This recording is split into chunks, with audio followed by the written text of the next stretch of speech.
नमस्कार दोस्तों, MT Hindi story में आप सभी का स्वागत है।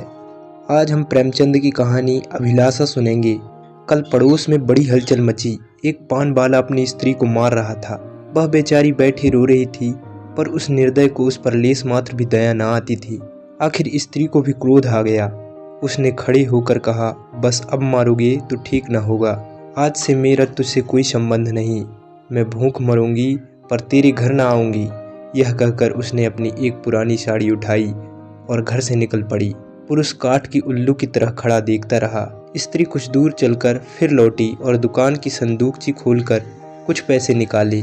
शायद अभी तक उसे ममता थी, पर उस निर्दयी ने तुरंत उसका हाथ पकड़कर पैसे छीन लिए। हाय री हृदयहीनता! अबला स्त्री के प्रति पुरुष का यह अत्याचार! एक दिन इसी स्त्री पर उसने प्राण दिए होंगे। उसका मुंह जोतता रहा होगा, पर आज इतना निष्ठुर हो गया है मानो कभी की जान पहचान ही नहीं। स्त्री ने पैसे रख दिए और बिना कहे सुने चली गई। कौन जाने कहाँ। मैं अपने कमरे की खिड़की से घंटों देखती रही कि शायद वह फिर लौटे या शायद पान वाला ही उसे मनाने जाए, पर दोनों में से एक भी बात ना हुई। आज मुझे स्त्री की सच्ची दशा का पहली बार ज्ञान हुआ। यह दुकान दोनों की थी। पुरुष तो मटर गश्ती किया करता था, स्त्री रात दिन बैठे सती होती थी। 10-11 बजे रात तक मैं उसे दुकान पर बैठी देखती थी। प्रातःकाल नींद खुलती तब भी उसे बैठे पाती। नोच खसोट काट कपट जितना पुरुष का था, उससे कुछ अधिक ही स्त्री करती थी। पर पुरुष सब कुछ है, स्त्री कुछ नहीं। पुरुष जब चाहे उसे निकाल बाहर कर सकता है। इस समस्या पर मेरा चित्त इतना अशांत हो गया कि नींद आंखों से भाग गई। 12 बज गई और मैं बैठी रही। आकाश पर निर्मल चांदनी छिटकी हुई थी। निशानाथ अपने रत्न जटित सिंहासन पर गर्व से फूले बैठे थे। बादल के छोटे छोटे टुकड़े धीरे धीरे चंद्रमा के समीप आते थे और फिर विकृत रूप में पृथक हो जाते थे। मानो श्वेत वासना सुंदरियां उनके हाथों दलित और अपमानित होकर रुदन करती हुई चली जा रही हो। इस कल्पना ने मुझे इतना विकल किया कि मैंने खिड़की बंद कर दी और पलंग पर आ बैठी। मेरे प्रीतम निद्रा में मग्न थे। उनका तेजमय मुखमंडल इस समय मुझे कुछ चंद्रमा से ही मिलता जुलता मालूम हुआ। वही साहस छवि थी जिससे मेरे नेत्र तृप्त हो जाते थे। वही विशाल वक्ष था जिस पर सिर रखकर मैं अपने अंतर स्थल में एक कोमल मधुर कंपन का अनुभव करती थी। वही सुदृढ़ बाहें थी जो मेरे गले में पड़ जाती थी तो मेरे हृदय में आनंद की हिलेरें सी उठने लगती थी। पर आज कितने दिन हुए मैंने उस मुख पर हंसी की उज्ज्वल रेखा नहीं देखी। ना देखने को चित्त व्याकुल ही हुआ। कितने दिन हुए मैंने उस वक्ष पर सिर नहीं रखा और ना वह बाहें मेरे गले में पड़ी। क्यों? क्या मैं कुछ और हो गई या पतिदेव ही कुछ और हो गए?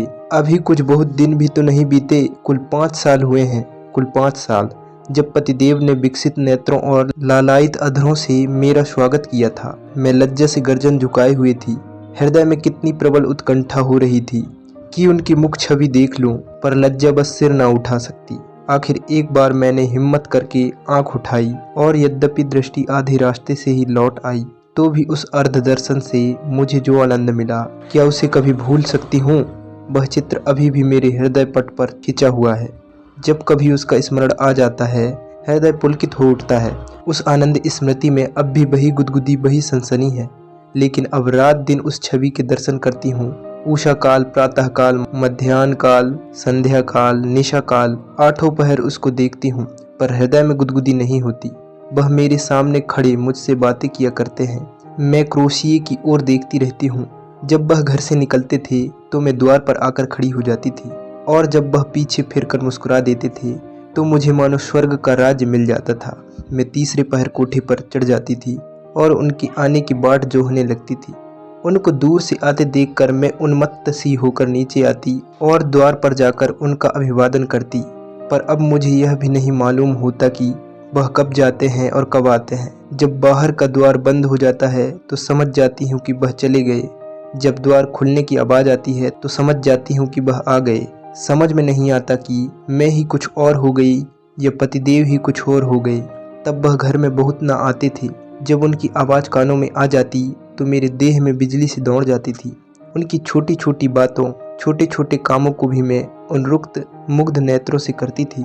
वह जब छोटे लाला को गोद में उठाकर प्यार करते थे, जब टामी का सिर थपथपाकर उसे लिटा देते थे, जब बूढ़ी भक्ति को चिढ़ाकर बाहर भाग जाते थे, जब बाल्टी में पानी भर भर पौधों को सींचते थे, तब ये आंखें उसी ओर लगी रहती थी। पर अब वह सारे दिन घर में रहते हैं, मेरे सामने हंसते हैं, बोलते हैं, मुझे खबर भी नहीं होती, न जाने क्यों। तब किसी दिन उन्होंने फूल का एक गुलदस्ता मेरे हाथ में रख दिया था और मुस्कुराए थे। वह प्रणय का उपहार पाकर मैं फूली न समाई, केवल थोड़े से फूल की पत्तियां थी, पर उन्हें देखने से मेरी आंखें किसी भांति तृप्त ही न होती थी। कुछ देर हाथ में लिए रही, फिर अपनी मेज पर फूलदान में रख दिया। कोई काम करती होती तो बार बार आकर उस गुलदस्ते को देख जाती। कितनी बार उसे आंखों से लगाया, कितनी बार उसे चूमा। कोई 1 लाख रुपये भी देता तो मैं उसे न देती। उसकी एक एक पंखुड़ी मेरे लिए एक एक रत्न थी। जब वह मुरझा गया तो मैंने उसे उठाकर अपने बॉक्स में रख दिया था। तब से उन्होंने मुझे हजारों चीजें उपहार में दी है। एक से एक रत्न जड़ित आभूषण है, एक से एक बहुमूल्य वस्त्र है, और गुलदस्ते तो प्रायः नित्य ही आते हैं। लेकिन इन चीजों को पाकर वह उल्लास नहीं होता। मैं उन चीजों को पहनकर आईने में अपना रूप देखती हूँ और गर्व से फूल उठती हूँ। अपनी हमजोलियों को दिखाकर अपना गौरव और उनकी ईर्ष्या बढ़ाती हूँ। बस अभी थोड़े ही दिन हुए हैं, उन्होंने मुझे चंद्रहार दिया है, जो इसे देखता है मोहित हो जाता है। मैं भी उसकी बनावट और सजावट पर मुग्ध हूँ और उस गुलदस्ते को निकाल लाई। आह, उसे हाथ में लेते ही मेरी एक एक नस में बिजली दौड़ गई। हृदय के सारे तार कंपित हो गए। वह सूखी हुई पंखुड़ियां जो अब पीले रंग की हो गई थी, बोलती हुई मालूम होती थी। उसके सूखे मुरझाए हुए मुखों के अस्फुटित कंपित अनुराग में डूबे शब्द शाय शाय करके निकलते हुए जान पड़ते थे। किंतु वह रत्न जड़ित कांति से दमकता हुआ हार स्वर्ण और पत्थरों का एक समूह था, जिसमें प्राण ना थे, संज्ञा ना थी, मर्म ना था। मैंने फिर गुलदस्ते को चूमा, कंठ से लगाया, आर्द्र नेत्रों से सींचा और फिर संदूक में रख आई। आभूषणों से भरा हुआ संदूक भी उस एक स्मृति चिन्ह के सामने तुच्छ। यह क्या रहस्य था। फिर मुझे उनके एक पुराने पत्र की याद आ गई। उसे उन्होंने कॉलेज से मेरे पास भेजा था। उसे पढ़कर मेरे हृदय में जो आनंद हुआ था, जो तूफान उठा था, आंखों से जो नदी बही थी, क्या उसे कभी भूल सकती हूँ। उस पत्र को मैंने अपनी सुहाग की पिटारी में रख दिया था। इस समय उस पत्र को पढ़ने की प्रबल इच्छा हुई। मैंने पिटारी से वह पत्र निकाला। उसे स्पर्श करते ही मेरे हाथ कांपने लगे, हृदय में धड़कन होने लगी। मैं कितनी देर उसे हाथ में लिए खड़ी रही, कह नहीं सकती। मुझे ऐसा मालूम हुआ कि मैं फिर वही हो गई हूँ जो पत्र पाते समय थी। उस पत्र में क्या प्रेम की कवित्वमय उद्धार थे, क्या प्रेम की साहित्यिक विवेचना थी, क्या वियोग व्याथा का करुण क्रंदन था। उसमें तो प्रेम का एक शब्द भी ना था। लिखा था, कामिनी, तुमने 8 दिन से कोई पत्र नहीं लिखा। क्यों नहीं लिखा? अगर तुम मुझे पत्र ना लिखोगी तो मैं होली की छुट्टियों में घर ना जाऊंगा। इतना समझ लो, आखिर तुम सारे दिन क्या करती हो? मेरे उपन्यासों की अलमारी खोल ली है क्या? आपने मेरी अलमारी क्यों खोली? समझती होगी मैं पत्र ना लिखूंगी तो बच्चा खूब रोएंगे और हैरान होंगे। यह उनकी परवाह नहीं। 9 बजे रात को सोते हूँ तो 8 बजे उठते हूँ। कोई चिंता है तो यही कि फेल ना हो जाऊं। अगर फेल हुआ तो तुम जानोगी कितना सरल, भोले भाले हृदय से निकला हुआ, निष्पट मानपूर्ण आग्रह और आतंक से पत्र भरा हुआ था। मानो उसका सारा उत्तरदायित्व मेरे ही ऊपर था। ऐसी धमकी क्या अब भी वह मुझे दे सकते हैं? कभी नहीं। ऐसी धमकी वही दे सकता है जो ना मिल सकने की व्यथा को जानता हो, उसका अनुभव करता हो। पतिदेव अब जानते हैं इस धमकी का मुझ पर कोई असर ना होगा। मैं हंसूंगी और आराम से सोऊंगी, क्योंकि मैं जानती हूँ वह अवश्य आएंगे और उनके लिए ठिकाना ही कहाँ है, जा ही कहाँ सकते हैं। तब से उन्होंने मेरे पास कितने पत्र लिखे हैं। 2 दिन को भी बाहर जाते हैं तो जरूर एक पत्र भेजते हैं, और जब 10-5 दिन हो जाते हैं तो नित्य प्रति एक पत्र आता है। पत्रों में प्रेम के चुने हुए शब्द, चुने हुए वाक्य, चुने हुए संबोधन भरे होते हैं। मैं उन्हें पढ़ती हूँ और एक ठंडी सांस लेकर रख देती हूँ। हाय, वह हृदय कहाँ गया? प्रेम की इस निर्जीव भाव शून्य कृत्रिम शब्दों में वह अभिन्नता कहाँ है? वह रस कहाँ है? वह उन्माद कहाँ है? वह क्रोध कहाँ है? वह झुंझलाहट कहाँ है? उनमें मेरा मन कोई वस्तु खोजता है, कोई अज्ञात, अव्यक्त, अलक्षित वस्तु पर नहीं मिलती। उनमें सुगंध भरी होती है। पत्रों के कागज आर्ट पेपर को मात करते हैं, पर उनका यह सारा बनाव सवार किसी गतियौवन नायिका के बनाव श्रृंगार के सदृश्य ही लगता है। कभी कभी तो मैं पत्रों को खोलती भी नहीं। मैं जानती हूँ उसमें क्या लिखा होगा। उन्हीं दिनों की बात है, मैंने तीजे का व्रत किया था। मैंने देवी के सन्मुख सिर झुकाकर वंदना की थी। देवी, मैं तुमसे केवल एक वरदान मांगती हूँ, हम दोनों प्राणियों में कभी विच्छेद ना हो, और मुझे कोई अभिलाषा नहीं। मैं संसार की और कोई वस्तु नहीं चाहती। तब से 4 साल हो गए हैं। और हम में एक दिन के लिए भी विच्छेद नहीं हुआ। मैंने तो केवल एक वरदान मांगा था, देवी ने वरदानों का भंडार ही मुझे सौंप दिया। पर आज मुझे देवी के दर्शन हो तो मैं उनसे कहूँ, तुम अपने सारे वरदान ले लो, मैं इनमें से एक भी नहीं चाहती। मैं फिर वही दिन देखना चाहती हूँ जब हृदय में प्रेम की अभिलाषा थी। तुमने सब कुछ देकर मुझे उस अतुल सुख से वंचित कर दिया जो अभिलाषा में था। मैं अब की देवी से वह दिन दिखाने की प्रार्थना करूं जब मैं किसी निर्जन जल तट और सघन वन में अपने प्रियतम को ढूंढती फिरूं। नदी की लहरों से कहूं, मेरे प्रियतम को तुमने देखा है। वृक्षों से पूछूं, मेरे प्रियतम कहाँ गए। क्या वह सुख मुझे कभी प्राप्त ना होगा। उसी समय मंद शीतल पवन चलने लगा। मैं खिड़की के बाहर सिर निकाले खड़ी थी। पवन के झोंके से मेरे केस की लटें बिखरने लगी। मुझे ऐसा आभास हुआ मानो मेरे प्रियतम वायु की इन उच्छ्वासों में है। फिर मैंने आकाश की ओर देखा।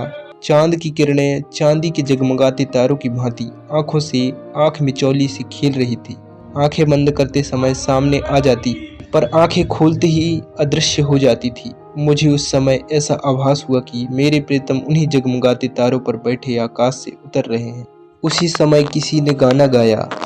यह गाना मेरे मर्म स्तर को तीर की भांति छेदता हुआ कहाँ चला गया नहीं जानती। मेरे रोए खड़े हो गए। कहाँ से आंसुओं की झड़ी लग गई। ऐसा मालूम हुआ जैसे कोई मेरे प्रीतम को मेरे हृदय से निकाले लिए जाता है।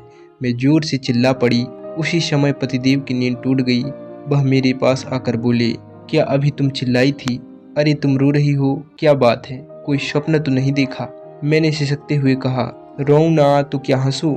स्वामी ने मेरे हाथ पकड़कर कहा, क्यों, रोने का कोई कारण है या यूं ही रोना चाहती हो। क्या मेरे रोने का कारण तुम नहीं जानते। मैं तुम्हारे दिल की बात कैसे जान सकता हूँ। तुमने जानने की चेष्टा कभी की है। मुझे इसका सान गुमान भी ना था कि तुम्हारे रोने का कोई कारण हो सकता है। तुमने तो बहुत कुछ पढ़ा है, क्या तुम भी ऐसी बात कह सकती हो। स्वामी ने विस्मय में पढ़कर कहा, तुम तो पहेलियां बुझवाती हो। क्यों, क्या तुम कभी नहीं रोते। मैं क्यों रोने लगा। तुम्हें अब कोई अभिलाषा नहीं है। मेरी सबसे बड़ी अभिलाषा पूरी हो गई। अब मैं और कुछ नहीं चाहता। यह कहते हुए पतिदेव मुस्कुराए और मुझे गले से लिपटा लेने को बढ़ी। उनकी यह हृदयहीनता इस समय मुझे बहुत बुरी लगी। मैंने उन्हें हाथों से पीछे हटाकर कहा, मैं इस स्वांग को प्रेम नहीं समझती। जो कभी रो नहीं सकता वह प्रेम नहीं कर सकता। रुदन और प्रेम दोनों एक ही रीत से निकलते हैं। उसी समय फिर उसी गाने की ध्वनि सुनाई दी।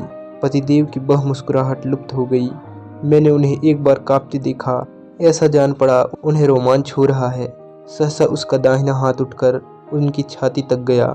उन्होंने लंबी सांस ली और उनकी आंखों से आंसू की बूंदें निकलकर गालों पर आ गई।